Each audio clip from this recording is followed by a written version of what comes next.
Isang mapagpalang umaga po sa buhay ng bawat isa po sa atin at purihin ang Panginoon. Humihingi po kami ng paumanhin dahil ngayon lang po tayo nakapag-light. Sobrang late na po natin. Nagkaroon lang po ng kaunting problema. Kaya ngayon lang po tayo nakapag-live. Salamat sa Panginoon. Ganun pa man, tayo po ay patuloy na mag-aaral ng salita ng Diyos. Ang atin pong devotion sa umaga pong ito ay magmumula po dito sa Door of Faith Church, District 9, Calaca, sa pangunguna po ng Pastor Luis Bailon. At salamat sa Panginoon sa umaga pong ito. Sa kalooban niya, tayo po ay patuloy na makalalapit sa Panginoon at makapag-aaral ng salita ng Diyos. Tayo po'y minsan pang dumulog sa Panginoon. Hallelujah. Ama naming Diyos, pinupuri po namin kayo at pinapasalamatan. Hallelujah. Salamat po sa inyo sa umaga pong ito, Panginoon, sa kabutihan, sa katapatan po ninyo, O Diyos. Hallelujah. Pinupuri namin ang Diyos na makapangyarihan sa lahat, ang Diyos na banal, ang Diyos na walang katulad. Salamat po sa umaga pong ito, Panginoon. Hallelujah, na kami po ay patuloy niyong binibigyan ng pagkakataon, Panginoon, na kayo po ay hanapin, Panginoon, at alamin ang kalooban po ninyo sa pamamagitan ng inyo pong mga salita, O Diyos. Pagpalain po ninyo ang umaga pong ito, samahan niyo po kami, Holy Spirit. Inaanyayahan po namin kayo sa amin pong pag-aaral at hayaan po ninyo na ang karunungan, kaalaman ay sumagana sa bawat isa na sumusubaybay, Panginoon, sa live devotion po na ito, Panginoon. Maraming salamat po, O Diyos. Hallelujah. At sa inyo po ang mataas na papuri, ang parangal at pagsamba sa pangalan ng Panginoong Hesus. Amen. Buksan po natin ang atin pong mga Biblia sa aklat po ng Mateo sa kabanata o kapitulo 2 sa talatang 1. Basahin po natin hanggang 12. Ang sabi ng salita po ng Panginoon, ipinanganak si Jesus sa bayan ng Bethlehem sa lalawigan ng Judea, noong si Herodes ang hari. Isang araw, dumating sa Jerusalem ang ilang taong dalubhasa galing sa silangan. Nagtanong sila, saan ipinanganak ang hari ng mga Hudyo? Nakita namin ang kanyang bituin sa silangan at naparito kami upang sambahin siya. Nang mabalitaan ito ni Herodes, nabagabag siya at pati na rin ang buong Jerusalem. Kaya ipinatawag ni Herodes ang lahat ng namamahalang pari at mga tagapagturo ng kautusan. At tinanong sila kung saan isinilang ang Kristo. Sumagot sila, sa Bethlehem na sakop ng Judea, dahil ganito ang isinulat ng propeta. Ikaw, Bethlehem, sa lupain ng Huda, hindi huli sa mga pangunahing bayan ng Huda, dahil magmumula sa iyo ang isang pinuno na magsisilbing pastol ng mamamayan kong Israelita. Verse 7 po, nang marinig ito ni Herodes, palihim niyang ipinatawag ang mga taong galing sa silangan at inalam kung kailan talaga nila unang nakita ang bituin. Pagkatapos, pinapunta niya sila sa Bethlehem. Ibinili niya sa kanila, lumakad na kayo at hanaping mabuti ang sanggol. At kapag nakita ninyo, balitaan niyo ako kaagad upang makapunta riyan ako at makasamba sa kanya. Pagkatapos nilang marinig ang bilin ng hari, umalis na sila. Habang sila ay naglalakbay, muling lumitaw ang bituin na nakita sa silangan at lubos ang kanilang kagalakan. Nanguna sa kanila ang bituin hanggang makarating sila sa kinaroroonan ng sanggol. Pagpasok nila sa bahay, nakita nila ang sanggol at ang ina nitong si Maria. Lumuhod sila at sumamba sa sanggol. Inilabas din nila at inihandog sa sanggol ang mga dala nilang ginto, insenso at pabangong mira. Nang pauwi na sila, binalaan sila ng Diyos sa pamamagitan ng isang panaginip na huwag nang bumalik kay Herodes. Kaya nag-iba na sila ng daan. At salamat po sa salita ng Panginoon. Ang pag-usapan po natin sa umaga pong ito, sa kalooban ng Panginoon, ay ito pong mga pantas na lalaki na dumalaw sa Panginoong Hesus nang siya po ay isilang. At walang hindi po nakakakilala sa atin o nakakaalam sa mga dalubhasa o mga pantas na lalaking ito. At ang tawag po ng mga pagano sa mga tao pong ito, sa mga pantas na lalaki ay three kings. Pero wala naman talagang nabanggit na 3 hari o 3 sila dun sa salita ng Panginoon na atin pong binasa. Hindi nangangahulugan na 3 yung nabanggit na handog, yung ah, ginto, insenso at pabangong mira, nangangahulugan na yon na 3 po yung dumalaw sa Panginoong Hesus. Ano po? At walang basihan yung pagiging 3 hari na kinikilala ng pagano o ng mga Katoliko. Ano po? Pero ganun pa man, ang nabanggit po dito ay mga pantas na lalaki, mga dalubhasang lalaki. At pinaniniwalaan na ito pong mga lalaking ito ay mga grupo ng lalaki na kung saan mga dalubhasa, matatalino na galing sa silangan. Pag sinabing silangan, yan po ay ang Persia o Babylonia, na kung saan ito pong mga tao na ito ay naglakbay ng napakalayo para hanapin yung isinilang na Kristo o hari ng mga Hudyo sa lugar po ng Bethlehem sa Jerusalem. Meron lang po tayong mga ilang bagay na mapapansin po dito sa mga dalubhasang lalaking ito. Una po, ang makikita po natin ay yung kanilang pagnanasa na hanapin ang Panginoon. At hindi lang basta pagnanasa ang meron po sila, kundi yung masidhing pagnanasa. Kumbaga, hindi sila mabubuhay kung hindi nila makikita at hindi nila matatagpuan ang Panginoon. Kaya kung meron man tayong unang makikita, yung masidhing pagnanasa nila na mahanap o makita ang Panginoon, no matter what cost, ano man yung halaga na pwedeng mawala po sa kanila, ang mahalaga makita po nila ang Panginoon. Ang mahalaga ay mahanap at makasama nila ang Panginoon para sumamba sa Kanya. At para sa atin, kung meron man tayong matututunan, sa umagang ito, palagi po nating hanapin ang Panginoon. Napakahalaga na palagi nating hinahanap ang Panginoon sa buhay ng bawat isa po sa atin. At kapag sinabing hinahanap ang Panginoon o hinahanap ang Panginoong Hesus, ang Kristo, ang Mesyas, hindi naman po nangangahulugan niya na ang Panginoon ay nawawala. Kundi pag sinabing hanapin, parang sa isang buhay mag-asawa, alam niyo kung minsan merong mga mag-asawa na kahit magkasama sila, tinatawag nila sa kanilang mga pangalan yung kanilang mga asawa. Para hanapin. Pero hindi nila hinahanap dahil nawawala, kundi upang patuloy na mapagyaman yung kanilang pagiging mag-asawa. At ganun din po sa Panginoon, ganun din po sa Diyos, mas higit pa po. Kaya natin hinahanap ang Panginoon, o kaya natin meron tayong pagnanasa, masidhing pagnanasa na hanapin ng Panginoon, hindi dahil nawawala po siya, kundi gusto nating pagyamanin yung atin pong pakikipag-ugnayan, yung atin pong relasyon sa Panginoon. Gusto nating maipakita na wala tayo kung wala ang Panginoon sa buhay po natin.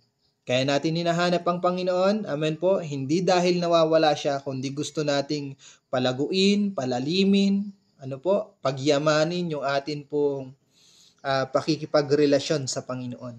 At meron po akong nakita dito na bakit natin masasabi na talagang meron silang pagnanasa o meron silang masidhing pagnanasa na makita ang Panginoon. Una, kung meron man tayong makikita na dahilan nila o yung masasabi nating bakit nila masidhing ninanasa ang Panginoon. Una nating makikita dito yung layo ng kanila pong nilakbay. Makita lang ang Panginoon. Sipin nyo na lang, yung distansya po nila. Galing po sila ng Persia, galing ng Babylonia, papunta po ng Israel. At napakalayo po niyan. Kumbaga, yung mga panahon na yan, napakahirap pong maglakbay para po sa kanila. At wala pong nabanggit dyan kung meron silang daladalang sasakyan, kung nakasakay sila ng asno o naglakad sila. Ang makikita natin dyan ay basta naglakbay po sila patungo sa atin pong Panginoong Hesus. Ano po, at doon pa lang sa layo ng kanilang nilakbay, doon sa distansya ng silangan papunta ng Israel, ano po, makikita na natin yung kanilang masidhing pagnanasa na makita at mahanap ang Panginoon, matagpuan ang Panginoon. O sa buhay po natin mga kapatid, alam naman natin, meron tayong mga gawain na pinapahalagahan, ano po, pero kung minsan maraming mga bagay na nagiging kapalit para hindi natin mapahalagahan yung gawain ng Panginoon. Ano yung mga nagiging hadlang para hindi tayo makadalo sa gawain po ng Panginoon? Kung meron kayong mga kasama dyan, pakitanong nyo po, saan ka ba nang gagaling papunta o patungo sa gawain ng Panginoon? Kasi itong mga tao na ito, makita lang ang Panginoon. Yung mga pantas na lalaki, yung mga dalubhasang lalaki, napakalayo po nung kanila pong nilakbay. Pero hindi naging dahilan yon para hindi nila hanapin at makita ang Panginoon.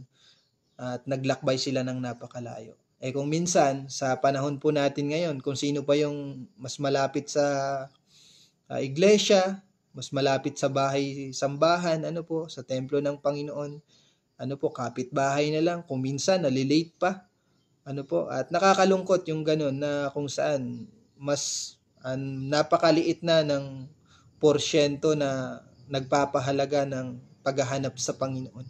Ano po? Kaya yun yung una nating makikita.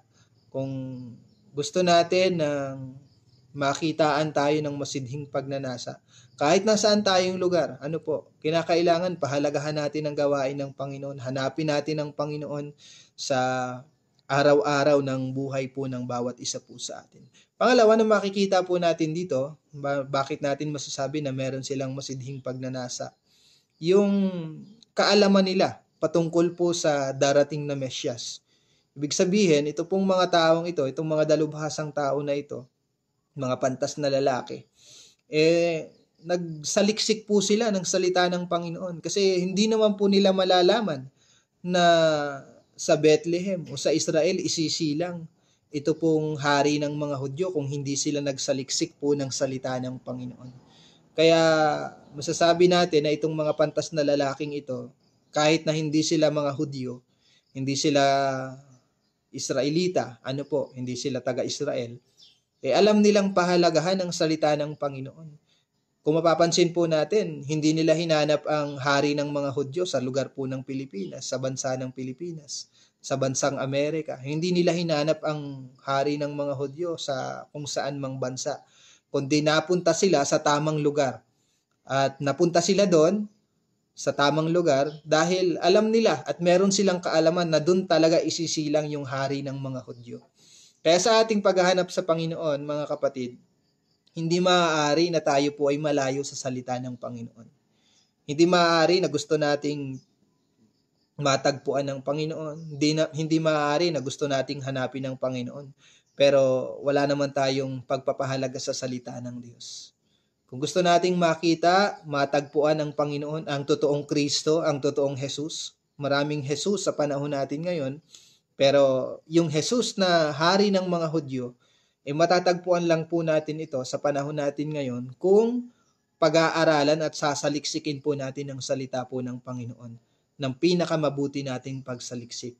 Kung gusto nating magtagumpay sa paghahanap sa Panginoon, ang sabi ni Joshua ng Hosea chapter 1 verse 8, huwag nating iwawalay sa ating bibig ang mga aklat ng kautusan. Pagbulay-bulayan natin ito araw at gabi para magawa natin sa katuparan natin yung mga nakasulat po dito. Kaya kung gusto nating makita at mahanap ang Panginoon sa buhay po natin, ano po, araw-araw nating pahalagahan yung salita po ng Panginoon. Ano po, maraming mga iglesia sa panahon natin ngayon. Meron tayong mga kilala na yung kanilang ministro lang yung pinagdadala ng salita ng Diyos. Hindi po kalooban ng Panginoon yan. Dahil ang kalooban ng Diyos, bawat mga mananampalataya, nakakaalam po at merong sariling sipi ng Biblia. Hanggat maaari nga po, 3 hanggang 5 sipi ng Biblia na meron po tayo. Yan din po yung mga payo ng amin pong tagapanguna sa amin na kinakailangan ay mas lalo tayong magpahalaga sa salita ng Diyos Lalo na po sa mga panahon po natin ngayon, naglilitawan na yung mga maling aral, naglilitawan na yung mga kasamaan sa paligid po natin. Kung meron mang makapagpapalakas sa atin ay ang makita at mahanap natin ang Panginoon. Hindi natin siya makikita ng mukaan, pero sa pamamagitan ng salita ng Diyos, karunungan ng salita ng Panginoon, ay makikita at mahahanap po natin ang Panginoon na siyang magpapalakas po sa atin hanggang sa kanya pong muling pagbabalik. Basahin natin yung aklat po ng Kawikaan. Sabi ng Kawikaan chapter 4,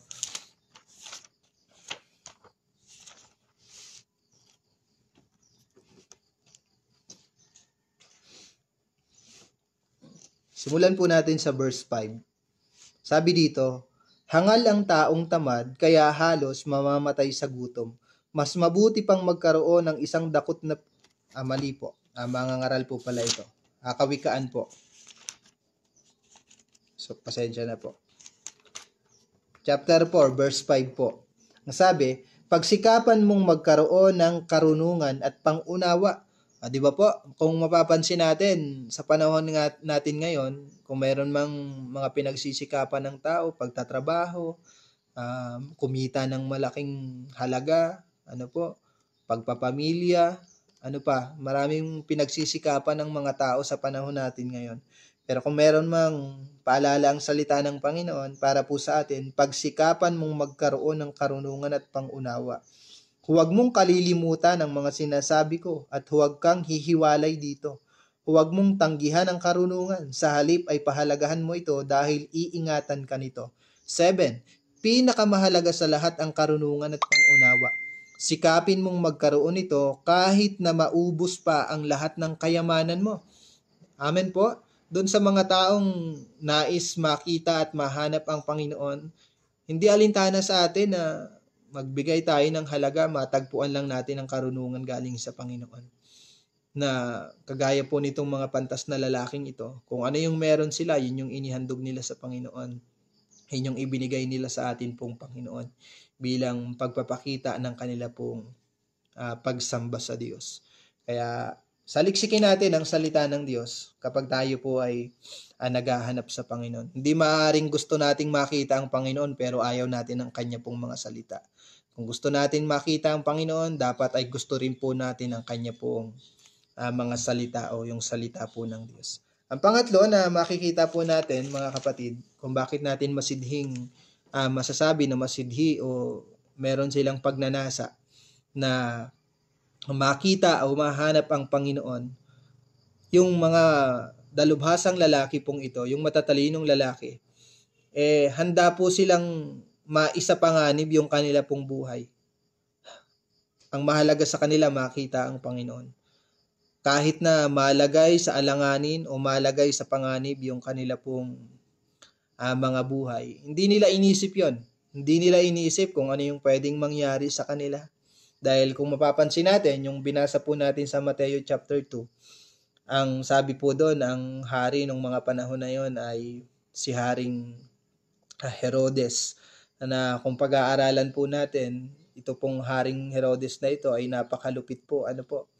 At kung iisipin natin, hindi naging hadlang para sa mga matatalinong taong ito yung pagiging hari ni Herodes na pwede silang saktan, pwede silang papugutan ng ulo.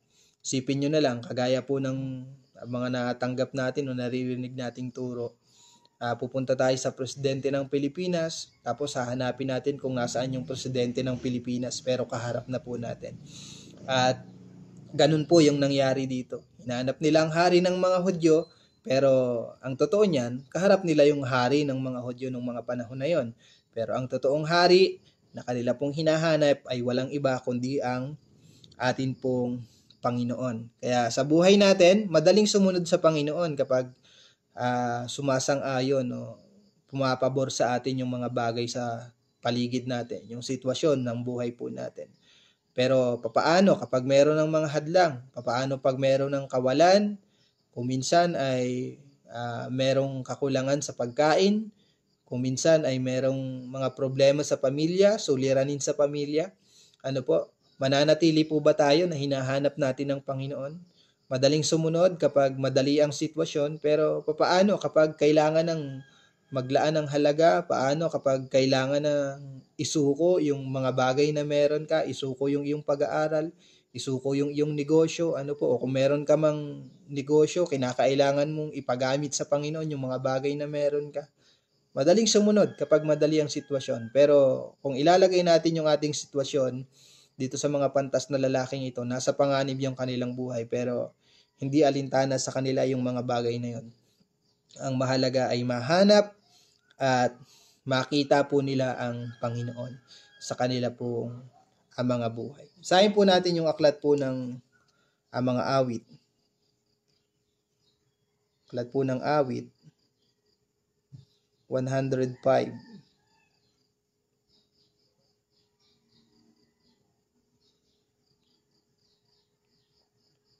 Sa verse 4. Sabi po dito, hanapin ninyo ang Panginoon at ang kanyang kalakasan, at hanapin ninyo ang kanyang muka magpakailanman. So, ibig sabihin, sabi dito, hanapin ninyo ang Panginoon, ang kanyang kalakasan, hanapin ninyo ang kanyang muka magpakailanman. So, ibig sabihin, pag sinabing magpakailanman, ano po, hindi dapat natatapos yung paghahanap natin sa Panginoon. Hindi dahil merong takdang panahon na nakilala natin ang Panginoon, magtatapos na tayo doon.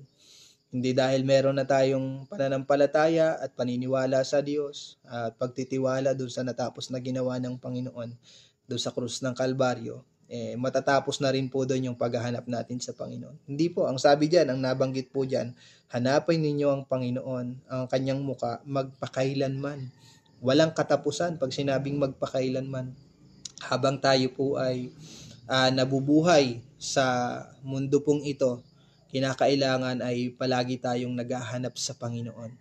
Dahil yun po yung kalooban ng Diyos na nais po niyang matagpuan sa bawat mga anak po niya.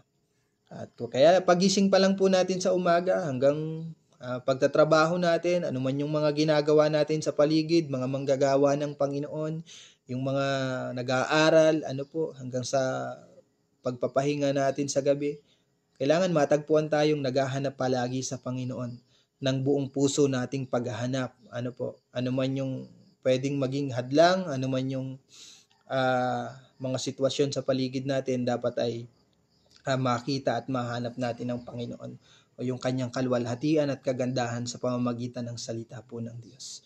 Amen po ba? Kaya purihin ang Panginoon sa umaga pong ito. Isa pa sa mga makikita po natin dito, sa kanila pong paghahanap sa Panginoon, meron silang maliwanag na layunin kung bakit nila nais matagpuan ang Panginoon.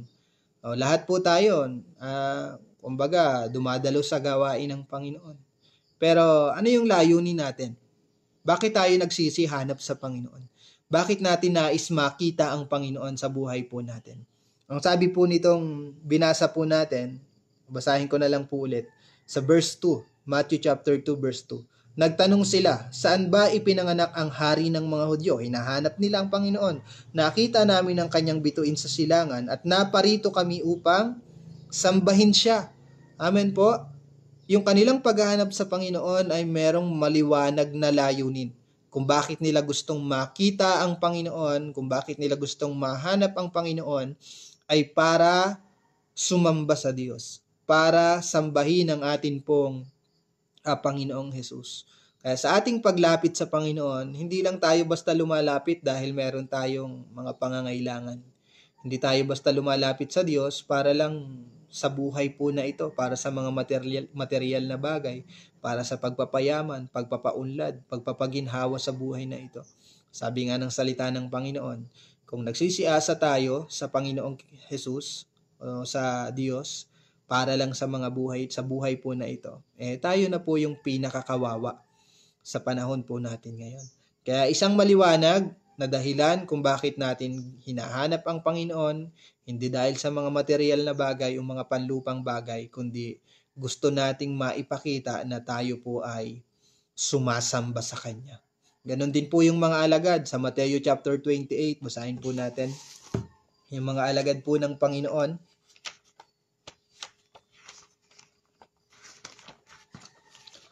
Mateo chapter 28 sa verse 16. Saan po natin sa verse 16. Ang sabi niya po dito, pumunta ang 11 tagasunod ni Jesus sa Galilea, doon sa isang bundok na sinabi sa kanila ni Jesus. 17. Nang makita nila si Jesus, sumamba sila sa kanya kahit na ang ilan ay may pagdududa. Ano po? Makikita po natin yung mga alagad nung nakita nila ang Panginoon, pinapunta sila ng Panginoon doon sa bundok na yun matapos na ang Panginoong Jesus ay mabuhay na magmuli sa mga patay. At nung makita at masumpungan nila ang Panginoon, ano pong ginawa nila? Nagsiluhod sila, nagsisamba sa Panginoon sa tagpo na iyon. Kaya sa buhay natin, ano po, yun yung maliwanag na dahilan kung bakit tayo po ay nagsisihanap sa Panginoon para tayo po ay sumamba. At ang sumunod na makikita po natin dito, pag may paghahanap sa Panginoon, merong pagsamba, at pag may pagsamba, merong paghahandog. Meron pong pagbibigay, merong pagtulong sa gawain ng Panginoon, merong pagtulong sa mga nangangailangan. Kasi ito pong mga pantas na lalaking ito, basahin po muna ulit natin sa verse 11. Ang sabi po dito, sa Matthew chapter 2 verse 11. Pagkatapos nila pagpasok nila sa bahay, nakita nila ang sanggol at ang ina nitong si Maria. Lumuhod sila, nagpatira pa at sumamba sa sanggol. Yun yung layunin kung bakit hinahanap ang Panginoon. At pagkatapos nun, inilabas din nila at inihandog sa sanggol ang mga dala nilang ginto, insenso at pabangong mira. Nung sumamba sila sa Panginoon, hinanap nila ang Panginoon. Nung matagpuan nila, sumamba sila. At nung sumasamba sila sa Panginoon, merong naganap na paghahandog. Kaya sa paghahandog natin o sa paghahanap natin sa Panginoon, sa pagsamba natin sa Diyos, hindi naaalis sa atin yung pagbibigay sa gawain po ng Panginoon. Para makatulong tayo sa gawain ng Panginoon, makatulong tayo dun sa mga lingkod ng Diyos. Ano po, para sa pag-abot pa ng maraming kaluluwa, sa ikaliligtas ng maraming kaluluwa sa paligid po natin. Bilang panghuli na lang po, at purihin ng Panginoon sa umaga pong ito. Isa pa sa mga makikita po natin dito, napakahalaga po nung declaration o yung salitang ipinapahayag ng iyong labi kung sino talaga yung hari ng buhay mo. Kasi itong mga pantas na lalaking ito, hinanap nila ang Panginoon, nasaan ang hari ng mga Hudyo. Ibig sabihin, hindi nila kinikilalang hari si Herodes, hindi rin nila kinikilalang hari yung kanilang sarili, o hindi nila kinikilalang hari yung kanilang mga kasama sa buhay. Kaya sa panahon natin ngayon, napakahalaga po nito, hindi ang sarili natin ang hari po natin. Hindi ang pangulo natin ang hari po natin. Dapat natin din silang igalang, respetuhin dahil mga lingkod din sila ng Diyos. Pero hindi sila ang hari ng buhay po natin. Hindi ang mga magulang, hindi ang asawa, hindi ang anak, hindi ang sarili natin ang hari po natin. Kundi kung meron mang tayong hari sa buhay po natin ay walang iba kundi yung hari ng mga Hudyo na isinilang sa Bethlehem na walang iba kundi ang Panginoong Jesus na namatay sa krus ng Kalbaryo at nabuhay na magmuli, umakyat sa langit at naupo sa kanang trono ng Diyos. Yun po yung hari po ng buhay po natin at kinakailangang sumunod po tayo sa Kanya. Ang nagsasabi na si Jesus ang hari ng kanyang sarili o ng kanyang buhay ay sumusunod din po sa ating pong Panginoon. Kaya salamat sa Panginoon sa pagkakataong ito na ginamit tayo ng Panginoon. Karangalan at isang malaking pribilehiyo pong palagi na palaging gamitin ng Panginoon para sa buhay ng bawat isa po sa atin. Sa Diyos po ang lahat ng papuri, tayo po ay manalangin. Hallelujah. Ama naming Diyos, pinupuri po namin kayo at pinapasalamatan. Salamat po sa umaga pong ito na kami po ay muli pinaalalahanan po ninyo, Panginoon, ng inyo pong mga salita. Hayaan po ninyo na ang bawat isa na sumusubaybay, bawat mga anak, mga mananampalataya po na nabubuhay, Panginoon, ay patuloy na magkaroon ng masidhing pagnanasa na kayo po ay hanapin anuman ang mangyari, Panginoon. Kayo po ay hanapin anumang halaga yung pwedeng mawala.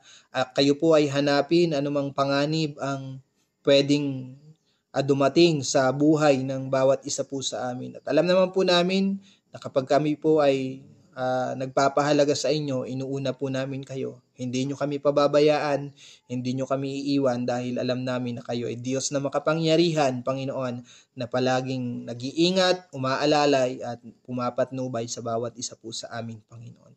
Kayo ang Diyos na nagmamalasakit, kayo ang Diyos na nagmamahal, umiibig sa amin, kayo ang Diyos na hindi kami hahayaan na mapahamak, bagkus ang nais nyo pong palagi ay magkaroon kami ng mabuting kalagayan, lalo na sa panahon na kami po ay haharap na po sa inyo, Panginoon.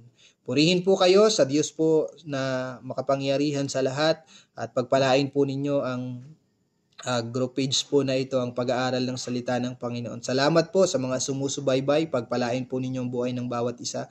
Pagpalain ninyo ang nasa likod po ng live po na ito, Masaredo family, mga leader po namin. Pagpalain nyo ang amin pong tagapanguna, Pastor Luis Bailon, maging ang mga district supervisor, mula District 1 hanggang District 9, Panginoon. Kayo po ang magpala sa bawat mga iglesia at mga pastor na ay pinagkatiwala po ninyo, Panginoon, sa organisasyon pong ito, Panginoon. Salamat po, Diyos. Purihin po kayo't dakilain, ano man ang gagawin ng bawat isa, Panginoon. Kayo po ang patuloy na magpala, Panginoon, at sumama sa bawat isa po sa amin. Sa inyo po ang lahat ng papuri, ang lahat ng parangal at pagsamba sa pangalan ng Panginoong Hesus. Amen. Amen. Praise God po. Sa Diyos po ang lahat ng papuri. Pagpalain po tayo ng lahat ng Panginoon. Salamat po.